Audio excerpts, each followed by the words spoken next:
Monsieur le Président, Mesdames et Messieurs les ministres, mes chers collègues, ma question s'adresse à Monsieur le secrétaire d'État en charge des solidarités et de la protection de l'enfance.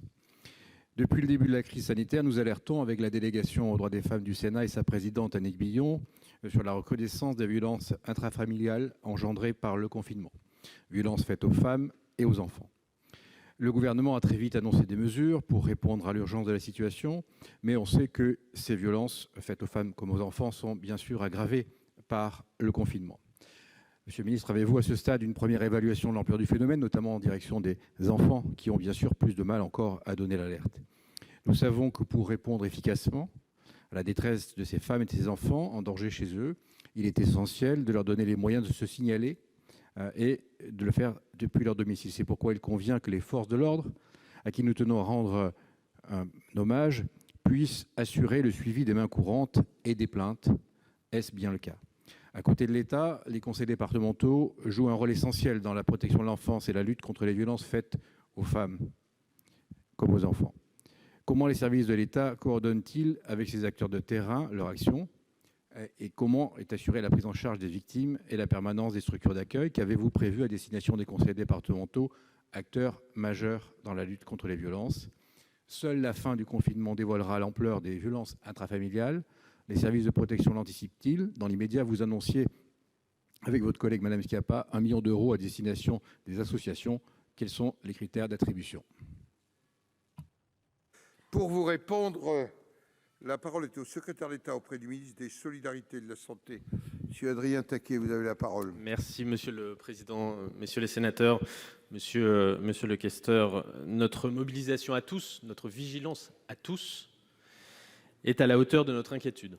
Et quand je dis à tous, c'est bien évidemment l'ensemble des membres du gouvernement, l'ensemble des services de l'État, mais aussi les associations, les travailleurs sociaux auxquels je veux rendre hommage ici, et bien évidemment les départements et les communes de la même façon.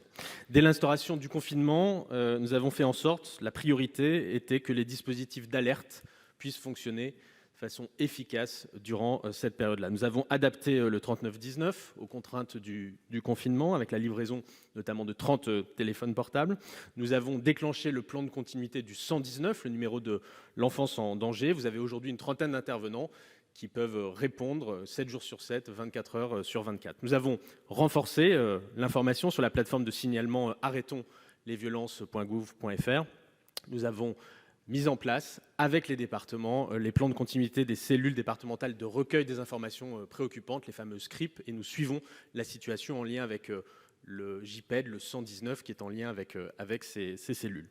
Nous avons enfin, avec la garde des Sceaux, assuré la permanence pour les audiences urgentes pour mineurs et la prise d'ordonnances de protection pour les femmes et les enfants quand nécessaire, avec bien évidemment le maintien des comparutions immédiates pour les auteurs. Et puis par ailleurs, nous avons démultiplié les canaux de signalement. Vous l'avez évoqué, la question de la parole, en particulier pour les enfants, est particulièrement prégnante en temps normal et plus encore en période de confinement. Nous avons depuis jeudi dernier mis en place un formulaire de signalement en ligne sur le site internet du 119, allo119.gouv.fr. En moins d'une semaine, ce sont plus de 130 signalements qui ont pu être portés par ce canal.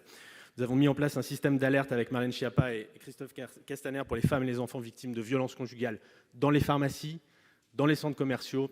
Nous avons adapté le 114 pour que les signalements puissent être faits par SMS, et sachez que 4 enfants ont signalé des violences par ce biais-là. 2 ont donné lieu à des interventions urgentes des services de police. Et enfin, pour finir de répondre à votre question, pour soutenir différentes initiatives, la secrétaire d'État a effectivement décidé de mobiliser une enveloppe d'1 million d'euros qui se répartit en 3 grands volets: soutien à l'hébergement des femmes victimes de violences, soutien à l'hébergement des auteurs de violences conjugales et enfin soutien à des associations nationales et de terrain. 2 minutes ne suffisent pas à ce que nous puissions partager ensemble l'ensemble des défis auxquels nous sommes confrontés en cette période de confinement, ni l'ensemble des mesures que nous avons mobilisées depuis ces 3 semaines.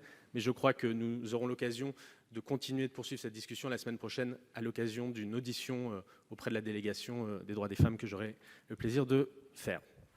Merci, Monsieur Capo-Canellas. Merci, Monsieur le Ministre, des éléments que vous avez bien voulu nous communiquer. Nous partageons la mobilisation et simplement notre message, c'est de rappeler que la protection de l'enfance, comme celle des femmes, doit être évidemment spécifiquement assurée en cette période avec une vigilance toute particulière. Je vous remercie. Monsieur le questeur, la parole va être